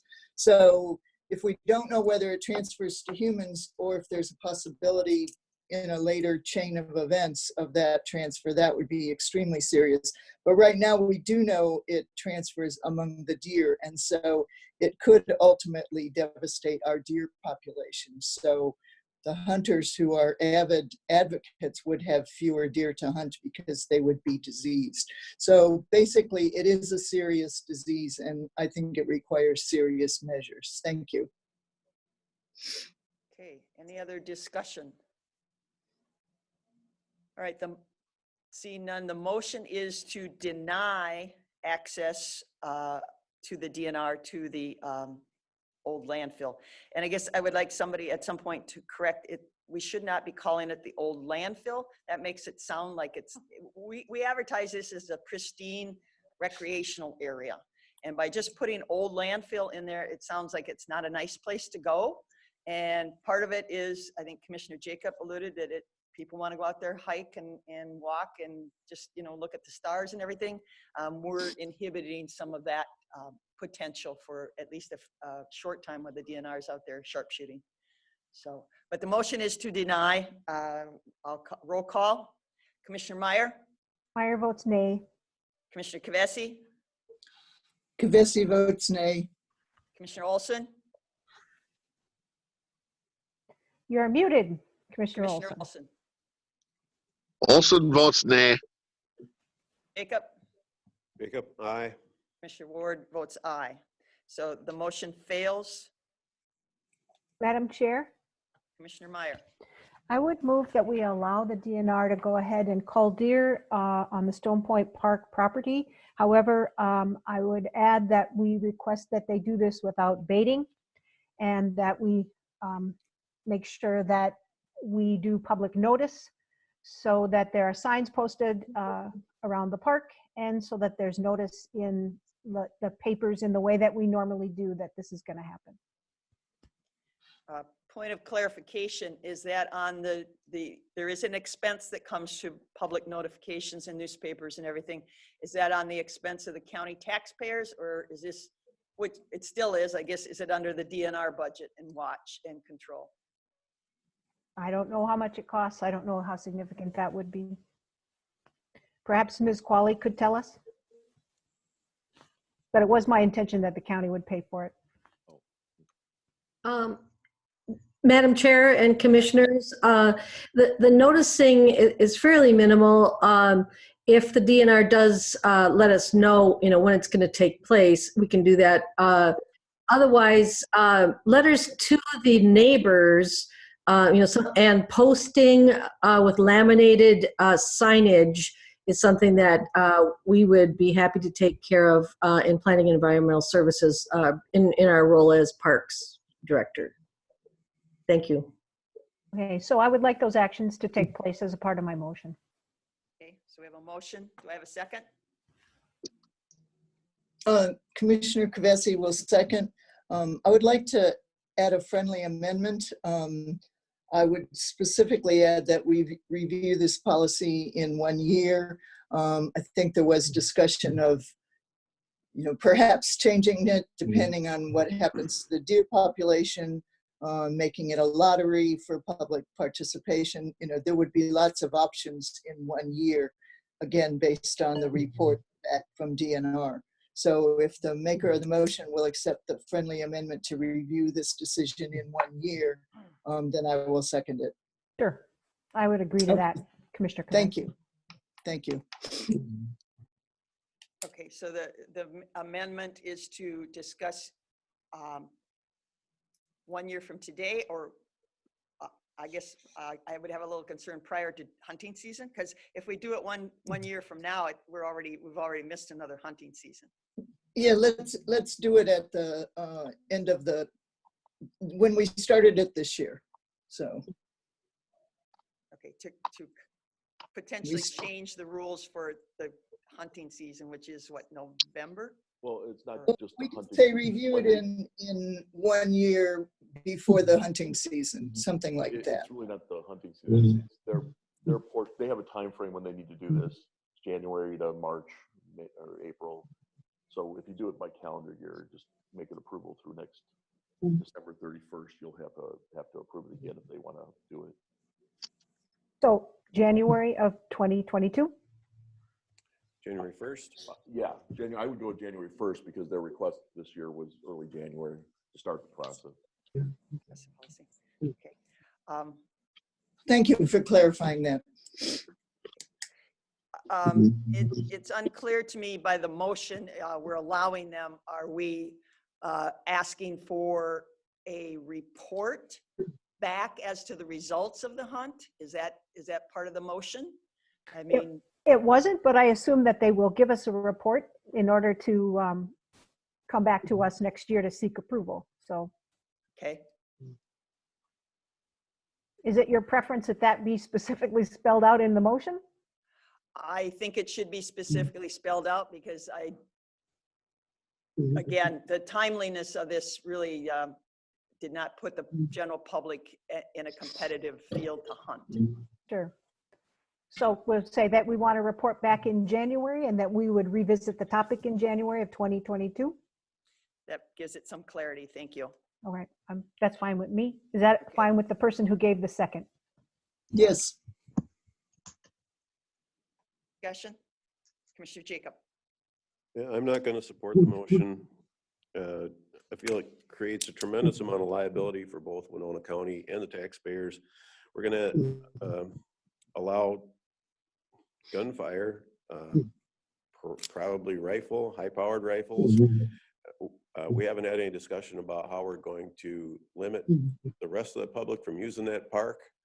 And why are we limiting the rest of the public from using the park for cross-country skiing, snowshoeing? But the two are not compatible. We shouldn't, as a responsible government unit, we shouldn't be allowing recreation and sniper hunting in the same location at the same time. This is only a couple hundred acres. This isn't like a national park size park. This is a small area.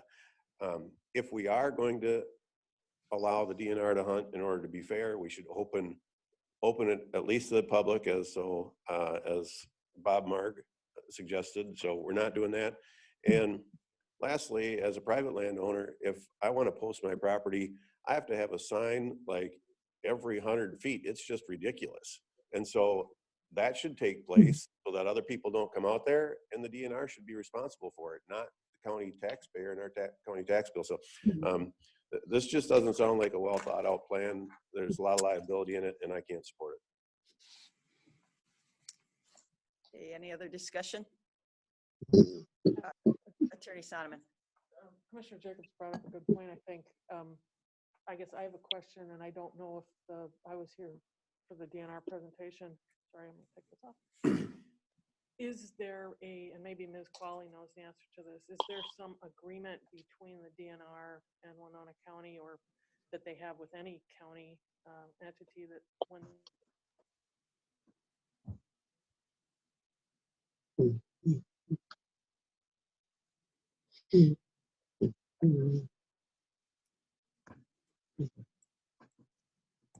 Private landowners have a contract.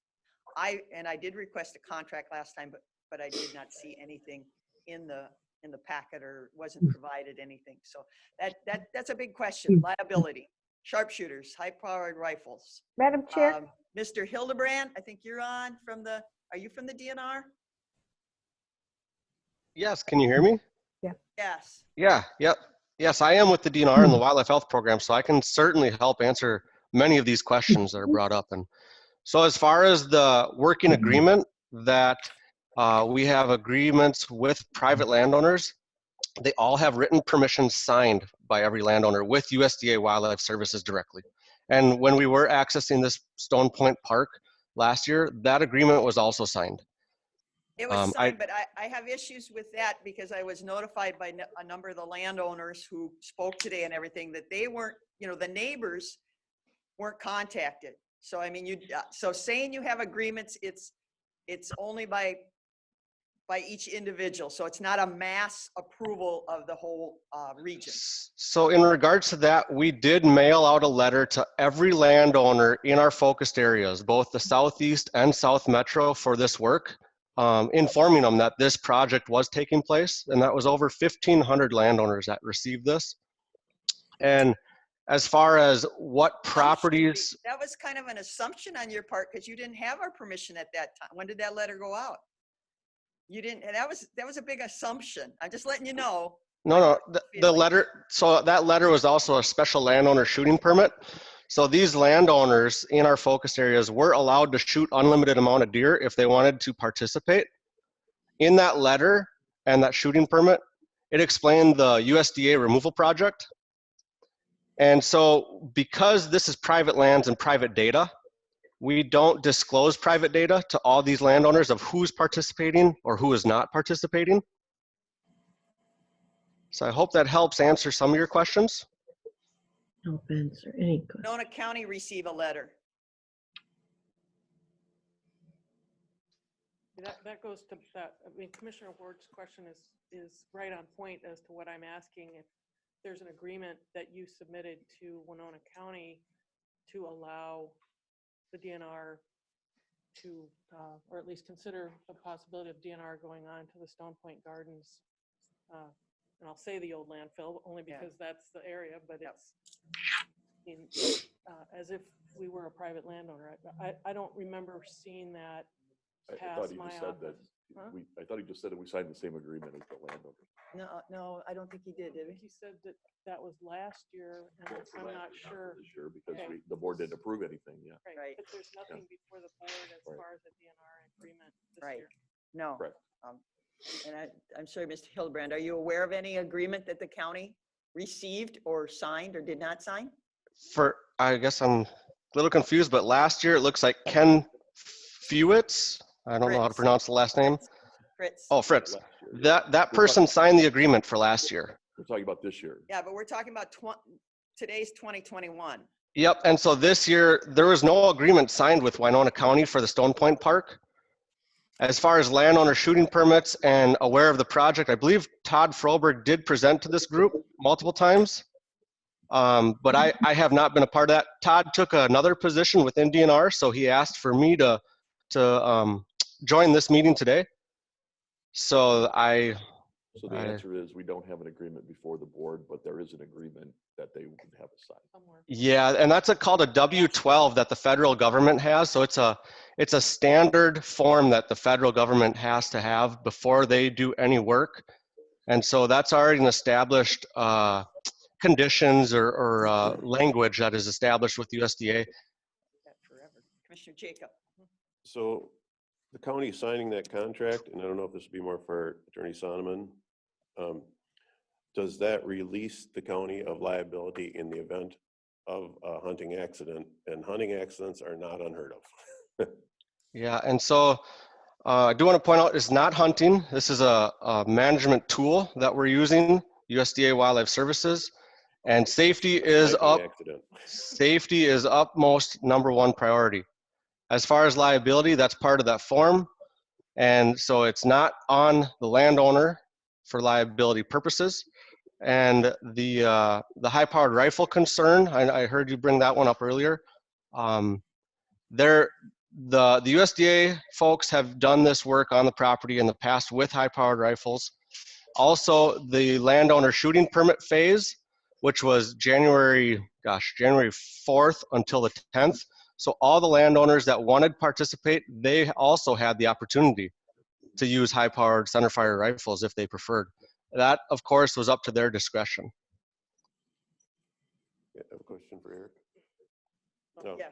Okay. You answer first. Yeah. Okay. Just following up on Commissioner Jacob. I'm sorry, I can't hear if it's directed at me. All right. We don't have an agreement. We've not seen an agreement. That agreement needs to be reviewed before I think any decisions made on whether to go forward or not with this culling process by DNR. Regardless of the fact that there was an agreement last year, it doesn't apply to this year. So what I think we're asking for is having that agreement, having the DNR submit that agreement to the county so it can be reviewed to determine whether or not the DNR is accepting all liability, regardless of whether you say that it's safe. I mean, that's fine, but that's not 100% taking responsibility for what might happen during the hunt. Yeah, certainly. And Ken Fritz should have a copy from last year. The language is identical, but I can certainly get that to Ken Fritz again, or whoever is in need to see that right now. I am currently in Rushford working on the project, so I can work with USDA staff to get that to the correct hands. So just let me know who that point of contact would be. Well, that would be Ken Fritz and Karin Sonneman, the county attorney. So I guess the question for the board is, table it. You can make the motions on the table, but once that's made, if you have an agreement, do we need to bring the agreement back? Right. I mean, the only the county board can approve the agreement. So, Right. and wanting to make sure that the liability issues are covered. Because as Commissioner Jacob pointed out, as I think the discussions talked about, this is also a multi-use area and people could be hiking. Spring has sprung and people want to be out and about. So if you could provide that ahead of time, that would be very appreciated. Yeah, certainly. And just some more, some background for the audience. We are conducting this work on state-owned lands where, just like you mentioned, hikers, snowshoers, well, now the snow's melting, but dog walkers, what it might be, public participation on these state lands. We do have signage at these up in the South Metro part of the state, Dakota County, where there's a lot of population up in that area. And due to COVID, the pandemic this year, we did see a lot of participation on state parks this year.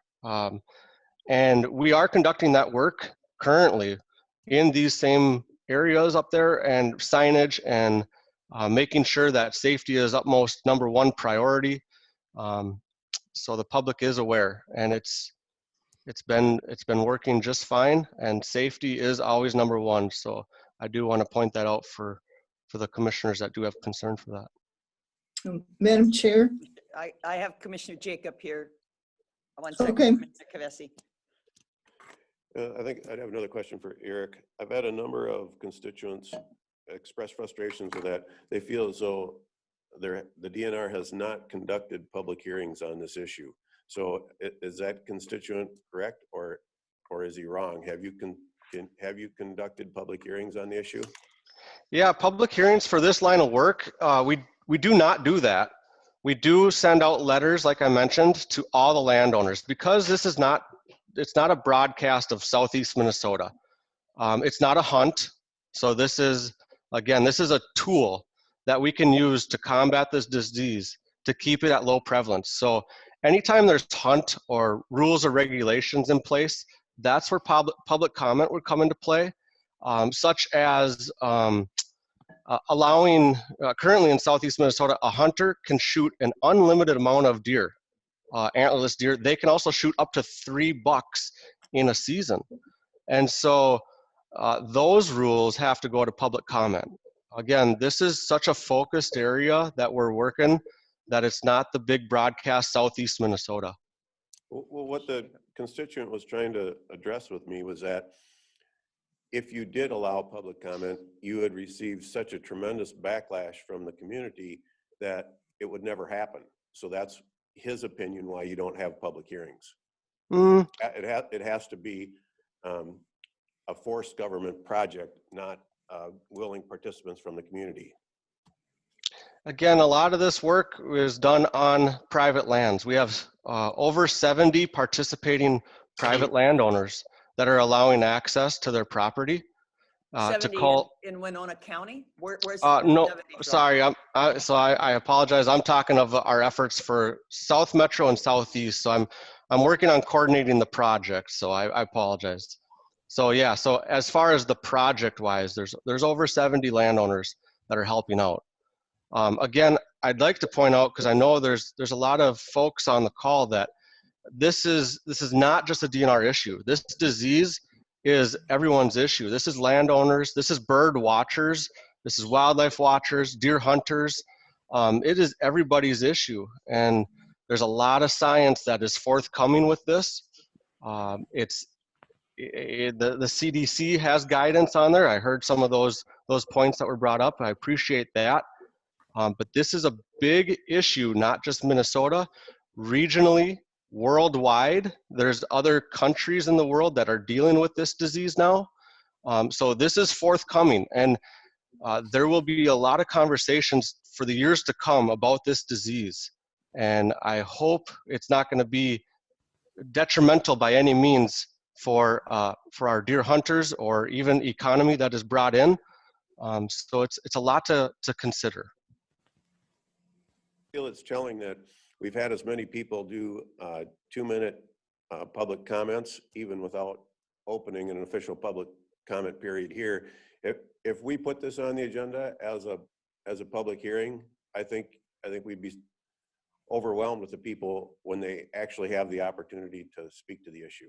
I've had exactly one person speak in favor of it, and one person said maybe allow. Bob Marg said maybe allow it if you allow a public hunt as well.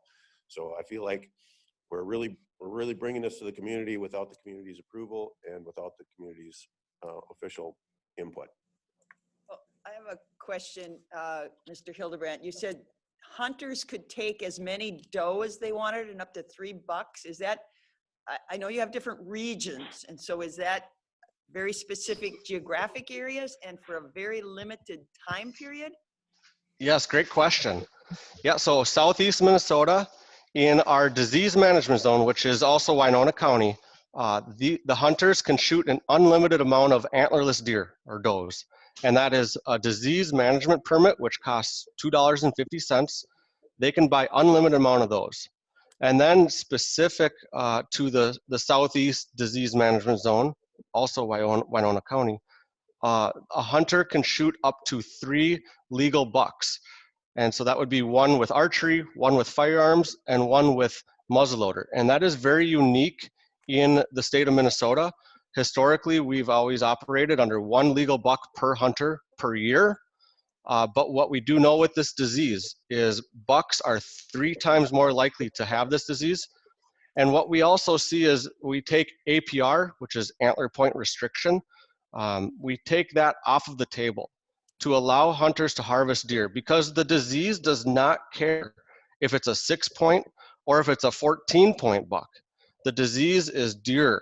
And so when you have a hunter that wants to chase just trophy deer, a 10-point or a 14-point per se, the disease does not care about that. And so that's a challenge, and that's why we need to offer the ability to allow harvest of as many bucks as possible, because we know that they are 3 times more likely to have this disease. And to be able to spread, they would be able to spread it, shed it and spread it to more deer, thus increasing disease across the landscape. Okay, if you've upped this, the antler you've changed the antler restriction, you've said they can take as many does if they got a $2.50 permit. So where are the numbers? Is this working? Is your policy working? And so I apologize, I'm not with the deer program, so I can't speak to harvest numbers, but I am with the CWD program. And so that I can speak to, prevalence and whatnot, but we can certainly ask Barb Keller and the big game program with those harvest numbers, but I apologize, I can't speak to that. Okay, well, maybe you can find out, because I've heard more and more people say that they've allowed people on their property to hunt, and they let the does walk by. They don't want to shoot the does. So I question if your policy, I guess I'm curious as to how that policy is working. If it really is, how many $2, and you could, I understand you don't have the answer, but you can ask your counterparts, how many $2.50 permits were sold in Winona County, compared to prior years, and is that policy working? Sure. And then this, I guess archery and regular gun and then muzzle is, I don't know a lot of people that do all 3. It seems like they do one or the other. So, and if bucks are the thing, why wouldn't you let them take them with whatever? You got a slingshot permit or something too. I don't know. I mean, I'm not a hunter, but I don't know. Obviously, it doesn't sound like it's working to a non-hunter if you need to go in there and sharpshoot. Okay. So we have a motion and everything, but we don't have a contract. So, Madam Chair. Yes, Commissioner Kavesi. Yeah, I would like to get back to the contract, and I would just note to the DNR that if this motion passes today, that there are some stipulations that probably should be in the contract regarding baiting and things like that. So just want to point that out to DNR. Thank you. Yeah, I did take those notes down as well, so I thank you. Madam Chair? Yes, Commissioner Meyer. Yeah, so based on the the recommendation on the county attorney that we have the contract in front of us. I would like to withdraw this motion, if that's possible from a parliamentarian perspective. I believe On so. the table again. Yeah, or put it on the table. Because if we Yeah, get well, the I want to contract- withdraw the motion that I made. And yes, I would be happy to put it on the table till next meeting, which is the 23rd. Okay, is the seconder willing to withdraw the second? Yes, I would like to see it All right. tabled. So if we agree, we're withdrawing the motion and we're tabling the issue until March 23rd? 23rd, yeah. Yeah, with the understanding that Mr. Hildebrand will get a copy of the contract to the county attorney and Administrator Fritz. The other thing, Oh, I'm sorry. I want to point out that the project will be ending the end of March. So that being said, the 20, what did you say, 23rd? yeah, 23rd. Yeah, so 26, that 26 with essentially it's 1 week, 1 week there. But just wanted to point out the project does plan to end that last week of March there. The other thing that I would hope, and this is not in the form of a motion, but individuals, Mr. Walker in particular, has been putting some questions in the chat. Is it possible for us to collect those questions and pass them on to Mr. Hildebrand? And for him to attend again on the 23rd and then potentially respond to questions that commissioners have had, plus those that might have been put into the chat in the last few minutes. Okay, I do see now, you're right, there's like 14 comments in the chat. Yeah. So we can ask staff to collect those, print them off, and actually maybe share them with the county board and the attorney and administration, and also then Mr. Hildebrand to be able to address those. All right? Yep. Okay, do we vote on a table, correct? Yes. And I'm just looking at the rules again. Yeah. Commissioner Ward, to withdraw a motion, which is, there isn't a second required. Okay. I would suggest putting this on the table or just saying, schedule it for next meeting. Okay, You and I don't think need a- Commissioner Meyer agreed to table, correct? Yeah, but we need to vote on tabling. Then we vote on the Well, table. she doesn't need to. A second. A second on taking a motion. I'm sorry. Back? Withdrawing the motion. Yeah, okay. Yeah. All right. And then it would probably be better procedure, yes, to lay the matter on the table again. Okay, till and we have- vote to table it. Yeah. Okay, roll call vote to table all the discussion we had. Commissioner Meyer, Meyer votes aye. Commissioner Kavesi, Kavesi votes aye. Commissioner Olson, Olson, aye. Commissioner Jacob, Jacob, aye. and Ward votes aye. So this is tabled. Thank you. All right, Mr. Hildebrand, we'll see you in a couple weeks. Sounds good. Just send me an appointment because, like I said, Todd took a new position, so he forwarded me this one. Okay. So you should have my email. Thank you. Thank you. All right, committee reports and communications. Commissioner Meyer. Thank you, Madam Chair. The AMC Public Policy Committee met a couple weeks ago, and they have formed a small work group. And that work group is going to review data on jail population sizes during the period of COVID. And the question that they are considering is if the decrease in jail populations has had any kind of an effect on public safety. I spoke with Carly Stark.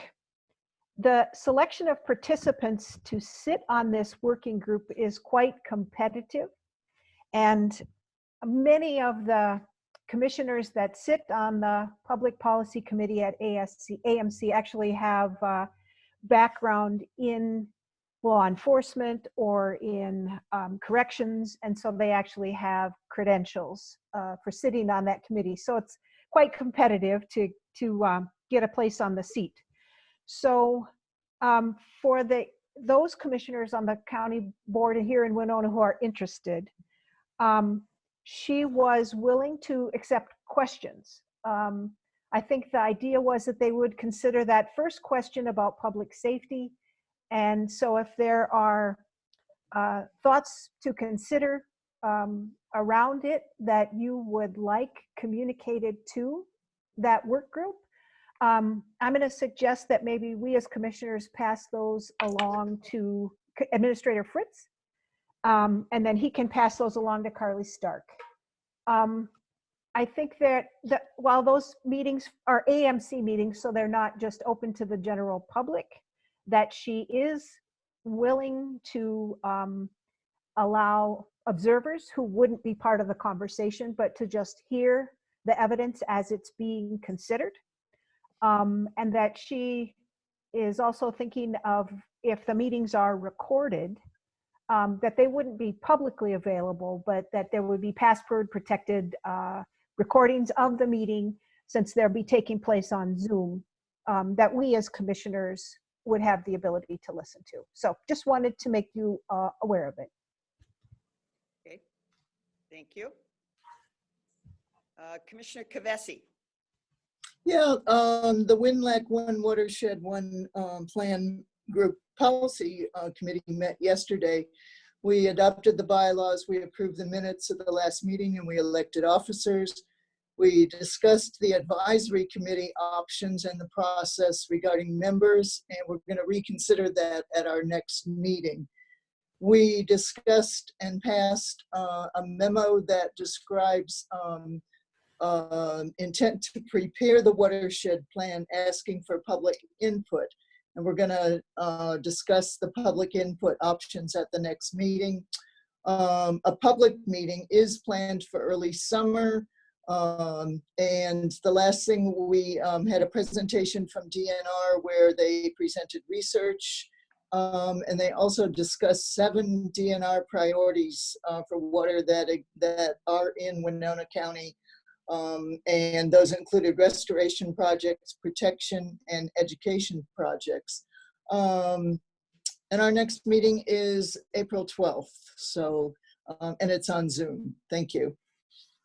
Okay. All right. I had 2 future board action requests. It's been referenced a couple times earlier this morning. And we've talked about this respectful workplace and our county behavioral ground rules. I too am a recent recipient of a letter of reprimand. It's kind of odd. In a court of law, you're allowed to see all the evidence that's presented against you if you're being accused of something. I question our policy and I question our procedures. So I really do feel that they need to be reviewed, and not knowing who filed this, I cannot follow the behavioral ground rules that says we deal with problems or concerns in a timely, this is number 3. We deal with problems or concerns in a timely manner by going directly to the person or the department that is involved. I do not know who filed this report. I did have a conversation with Attorney Sonneman. She said it came through the personnel department, and she edited the letter and she signed it and presented it to me, but I have no idea of how to work with this directly. And so I really, I'm asking that we review the policy and more specifically, the procedures of how we implement the policy, both of the respectful workplace and the behavioral ground rules. And probably maybe at a working session so that it's a little less formal and we can have a little more discussion. So I need a second to move that forward. I will second that. Okay, so we need to put that on there. And the